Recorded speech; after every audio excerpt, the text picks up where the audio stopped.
canal, certo? Galera, você que não é inscrito no canal, se inscreve, já deixa seu like aí para fortalecer. Tô fazendo uma série de fogos de artifício, dessa vez aqui, ó, fogos ouro, beleza? Esse aqui é um multi-estrelado, um fogos top aí, ó.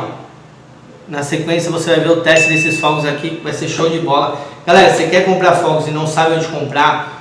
Aqui no Tatuapé, em São Paulo, loja Derso Fogos, ele vende, tá? Tem vários tipos de fogos, o que você precisar lá, ele tem e você vai adorar. Visita a loja do parceiro lá, o contato dele vai estar na descrição aqui, você se precisar de alguma coisa, entre em contato. Outra coisa, galera, você não conhece nada de fogos, você tem dúvida, não sabe o que faz cada fogo, entra lá no canal do nosso parceiro Fogos de Artifício, nosso amigo Matheus.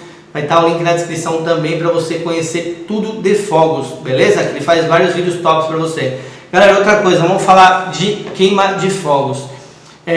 Todo final de ano tem a tradicional queima de fogos da Vila Inhoco, né?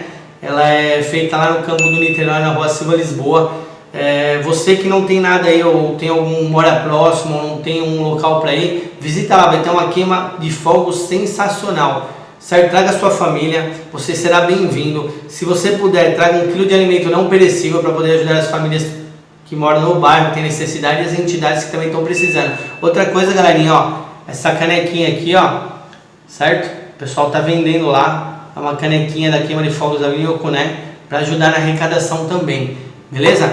Galera, um abraço para vocês, curte o vídeo aí, deixa seu like, se inscreve, visita os canais da descrição e se precisar de fogos, Derso Fogos. Valeu? Vamos fazer o teste multi-estrelados aqui. Um abraço, tchau!